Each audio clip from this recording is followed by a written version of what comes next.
इस मूवी के एक टेम्पल में शाम के 6 बजे के बाद प्रवेश निषिद्ध है। अगर कोई 6 बजे के बाद जाता है तो वो पागल बन जाता है या मर जाता है। आखिर ऐसा क्या है इस टेम्पल में? इस मूवी का नाम है मायम। मूवी के स्टार्टिंग में तमिलनाडु में छोटे से गांव के एक बड़े से मंदिर को दिखाया जाता है जिसका नाम है मायोन टेम्पल। ये मंदिर जितना पवित्र है उतना ही डेंजरस है। शाम होने के बाद इस मंदिर में या मंदिर के आसपास कोई भी नहीं रुकता, अपने अपने घर चले जाते हैं। अगर कोई भी इस मंदिर के पास रुका तो उसकी जान चली जाती है, ऐसा गांव वालों का कहना है। तो ये क्षण सारे पुजारी काम खत्म करके अपने घर जाने लगते हैं। इस बीच में एक छोटा पुजारी बड़े पुजारी से कहने लगता है कि पंडित जी, आखिरकार शाम होने के बाद इस मंदिर के दरवाजे क्यों बंद कर देते हैं? मैं देखना चाहता हूँ कि इस मंदिर में ऐसा क्या होता है। मैं उसकी वीडियो बना के यूट्यूब में अपलोड कर दूंगा और वीडियो वायरल हो जाएगा। बड़े पुजारी कहने लगता है, ये पागल जैसी बातें मत करो, तुम्हें नहीं पता इस मंदिर के बारे में, ये मंदिर के नियम के खिलाफ है, चलो अब यहाँ से। इस तरह से बड़ा पुजारी छोटे पुजारी को डांटने लगता है। फिर थोड़ी देर बाद वो छोटा पुजारी नजर नहीं आता। यही बात वो बाकी पुजारियों को बताता है। ये सुनने के बाद बाकी सारे पुजारी वो छोटे पुजारी को ढूंढने लगते हैं। शाम होने पर भी वो नहीं मिलने की वजह से मंदिर को ताला लगा के सारे पुजारी वहाँ से चले जाते हैं। उसके बाद हमें दिखाया जाता है कि वो छोटा पुजारी उसी मंदिर में कहीं पर छुपा हुआ था और जब वो अपना फोन लेकर सब कुछ रिकॉर्ड करने ही वाला होता है कि उसे पागलपन के दौरे पड़ने लगते हैं और तभी एक बड़ा सा सांप आकर उसे मार देता है। अब दूसरे सीन में आर्कियोलॉजी डिपार्टमेंट का हेड सुदर्शन को दिखाया जाता है। वो अपने टीम मेंबर्स को एक मीटिंग पर बुलाकर ये कहने लगता है कि हमारे डिपार्टमेंट से कोई है जो ओरिजिनल एंटिक्स को ले जाकर फॉरेन वालों को बेच रहा है और वो भी सैंस फेरारे को। डुप्लीकेट स्टैचूज को मंदिर में रखकर ओरिजिनल स्टैचूज की स्मगलिंग हो रही है और उसी तरह पिछले कुछ सालों से कुछ आर्कियोलॉजिस्ट भी मरते आ रहे हैं। आप लोगों को किसी भी तरह से उस सैंस फेरारो को पकड़ना होगा और हमारे डिपार्टमेंट में जो इसकी हेल्प कर रहा है उसे भी पकड़ना होगा। अब बताओ कौन इसका इंचार्ज लेगा? तभी वासुदेवन नाम का एक बंदा इस केस को एक्सेप्ट कर लेता है कि सर मैं इस मिस्ट्री को सॉल्व करूंगा। खैर दूसरे सीन में हीरो अर्जुन को दिखाया जाता है। अर्जुन और देवराज नाम का एक बंदा, ये दोनों ओरिजिनल स्टैचूज की स्मगलिंग कर रहे होते हैं। मतलब कि अगर इन दोनों के पास कोई डील आता है तो अर्जुन मंदिर से या डिपार्टमेंट से ओरिजिनल स्टैचूज को हासिल करके उसकी डुप्लीकेट बनाकर डुप्लीकेट स्टैचूज मंदिर में रखवाकर ओरिजिनल स्टैचूज को फॉरेन बेच देता है। और डुप्लीकेट स्टैचूज बनाने में तो अर्जुन खुद बहुत माहिर होता है। फिर एक दिन अर्जुन देवराज से मिलकर कहने लगता है कि कब तक हम ऐसे छोटे छोटे काम करेंगे, चलो अब कोई बड़ा हाथ मारते हैं। उस काम से हमारी लाइफ सेटल हो जाना चाहिए, कोई ऐसा काम है तो बोलो। देवराज भी कहने लगता है कि हाँ जल्दी में एक काम आने वाला है, मैंने ऑलरेडी सैंस फेरारो से बात कर ली है। कुछ दिनों बाद देवराज अर्जुन को कॉल करके बताने लगता है कि एक छोटे से गाँव में मायोन नाम की एक मंदिर है।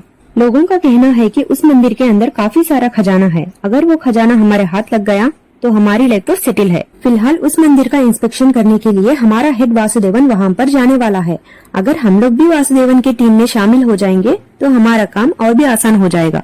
वासुदेवन अपना काम करता रहेगा और हम लोग खजाने की खोज करते रहेंगे। तो प्लान के हिसाब से अर्जुन भी वासुदेवन की टीम में शामिल हो जाता है और उसी टीम में अंजना नाम की एक लड़की भी होती है। इस मूवी की हीरोइन वही है। और उसके बाद अर्जुन, देवराज, अंजना और बाकी 2 लोग इस मंदिर के काम में लग जाते हैं। दूसरे दिन देवराज अर्जुन से मुलाकात करके ये कहने लगता है कि फिलहाल वासुदेव दूसरे शहर गया है, उसको आने में 2 दिन लग जाएंगे। इस मायोन टेम्पल के बारे में मैंने कुछ हिस्ट्री मालूमात की है। 900 साल पहले यहाँ पर अच्युतरायडु नाम का एक राजा रहता था। उस राजा के किंगडम में उसकी प्रजा काफी सारे मुश्किलों का सामना किया था। मतलब उनके पास खाने के लिए कुछ भी नहीं होता था। अजीब तरह की बीमारियां भी फैलना शुरू हो गया था। अच्युत रायडू के बाद अर्जुन रायडू राजा बना। वो राजा बनने के बाद अपने राज्य में एक बड़ा सा यज्ञ करवाकर भगवान श्री कृष्ण की मूर्ति को मंदिर में स्थापित करवा दिया और तब से वो राजा काफी सारे युद्ध लड़कर वो सारा का सारा खजाना मंदिर में रखवा रहा था। उसी कीमती खजाने को हम लोगों को ढूंढना होगा। वो खजाना मंदिर के अंडरग्राउंड में है। अगर वो खजाना हमारे हाथ लग गया तो हमारी लाइफ तो सेटल है। तभी यहाँ पर अंजना और बाकी 2 लोग भी यहाँ पर आ जाते हैं। तभी हमें पता चलता है कि ये लोग भी देवराज से मिले हुए होते हैं इस खजाने को चुराने के लिए। खैर दूसरे दिन से ये सारे लोग उस कमरे की तलाश करने लगते हैं जहाँ पर खजाना छुपा हुआ होता है।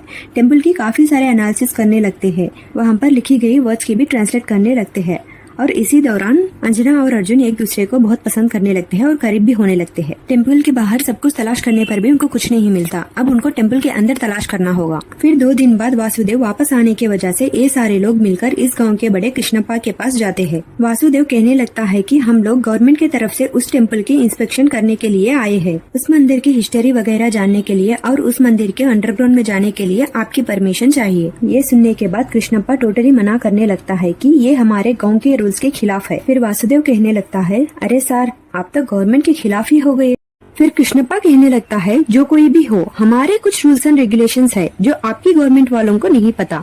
उस कमरे को ओपन नहीं किया जाएगा, मतलब नहीं किया जाएगा। बस मुझे माफ कर दीजिए और भूल कर भी आप लोग सूरज ढलने के बाद उस मंदिर के आसपास भी मत जाना। ये कहकर कृष्णप्पा उन लोगों को स्ट्रिक्टली वार्निंग देकर वहाँ से भेज देता है। बाहर आने के बाद अर्जुन वासुदेव से कहने लगता है, अरे सर, कैसे लोग हैं ये? पुराने जमाने के लोग अभी भी अंधविश्वास में बिलीव करते हैं। शाम होने के बाद मंदिर में कोई जाता ही नहीं। अगर मंदिर के अंदर गए तो पागल हो जाएंगे। क्या ये सच में ऐसा होता है? तब वासुदेव कुछ पुराने ग्रंथ को अपनी टीम को देकर एक कहानी बताने लगता है। महाभारत के कुरुक्षेत्र के बाद गांधारी ने श्री कृष्णा को एक श्राप दिया था कि तुम्हारे आंखों के सामने ही तुम्हारा खानदान बर्बाद हो जाएगा। वो श्राप सुनने के बाद श्री कृष्णा इस मायून मंदिर में आकर अपनी बांसुरी बजाने लगे। उस बांसुरी की आवाज सुनने के बाद कुछ गांधर्वास उस मंदिर में आकर मधुर संगीत सुनाकर श्री कृष्णा को सुलाने लगे। गांव वालों का कहना है कि वो संगीत अभी तक शाम के वक्त से मंदिर में गूंजता रहता है।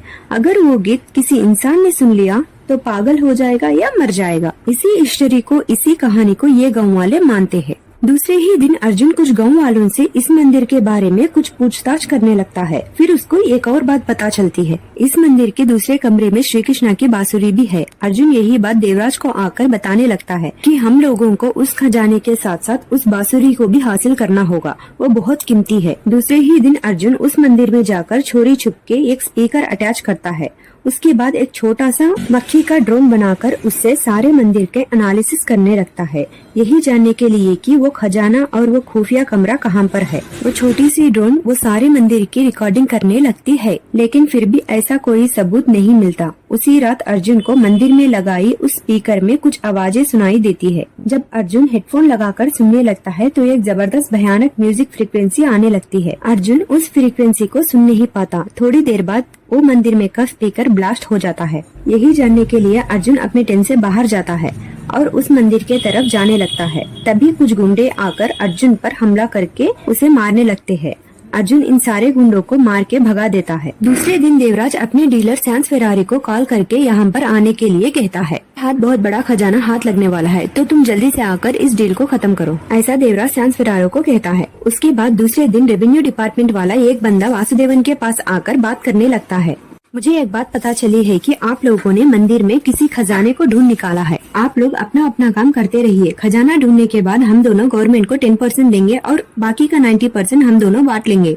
क्यों, डील ओके है ना? ऐसा वो रेवेन्यू ऑफिसर वासुदेवन से कहता है। ये सुनकर वासुदेव शॉक हो जाता है। क्या रेवेन्यू डिपार्टमेंट में भी ऐसे लोग होते हैं? जब ये बात अर्जुन और उसकी टीम मेंबर्स को पता चलती है तो वो सारे लोग एक दूसरे से डिस्कस करने लगते हैं कि अगर वो खजाना हमसे पहले वासुदेवन ने फाइंड आउट कर लिया तो हमारे हाथ कुछ नहीं लगेगा। सारा का सारा खजाना रेवेन्यू के हाथ चला जाएगा। किसी भी तरह से आज रात ही हम लोगों को खजाने को ढूंढना होगा। इस तरह से ये सारे लोग मिलकर उस खुफिया कमरे को तलाश करने लगते हैं। फाइनली इन लोगों को उस कमरे का पता चलता है। रात होने के बाद ये सारे लोग मिलकर मंदिर के अंदर जाने लगते हैं।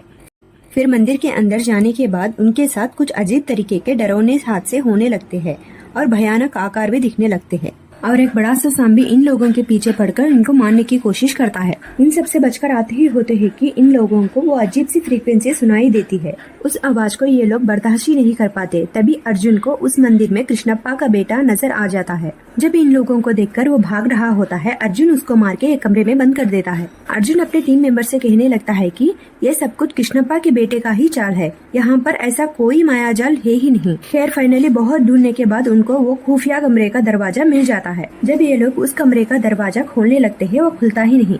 उस दरवाजे पे एक पजिल होता है। ये देखने के बाद ये सारे लोग मंदिर के कोने कोने में जाकर ढूंढ कर उस दरवाजे के पजिल को हासिल कर लेते हैं। वो पजिल के सहारे से ही वो बड़ा सा दरवाजा ओपन होता है। उस दरवाजे को ओपन करते ही उस कमरे के अंदर काफी सारा खजाना होता है। उस खजाने को देखते ही ये लोग दंग रह जाते हैं और फिर फटाफट से ये सारा खजाना थैलियों में भर भर कर सुबह होने से पहले वहाँ से निकल जाते हैं। उसके बाद देवराज, वासुदेव, कृष्णप्पा और रेवेन्यू ऑफिसर्स खुफिया कमरे के पास आकर इस दरवाजे को ओपन करने पर सारा का सारा खजाना वहीं पर मौजूद होता है। ये देखकर देवराज शॉक में रह जाता है। वासुदेव देवराज के पास आकर कहने लगता है कि क्यों देवराज, लगता है तुम्हारा प्लान फ्लॉप हो गया, खजाना तो यहीं पर है। बाद में हमें दिखाया जाता है कि अर्जुन और उसके टीम मेंबर्स थैले में जो भरकर लाए होते हैं वो सोना नहीं बल्कि कचरा होता है। इस कचरे को देखकर ये लोग सोना समझ रहे होते हैं, सिवाय अर्जुन के। तभी वहाँ वो फॉरेन बंदा सैंस फेरारो आ जाता है खजाने को ले जाने के लिए। जब ये बंदा उस कचरे को देखता है तो उसके तो होश ही उड़ जाते हैं।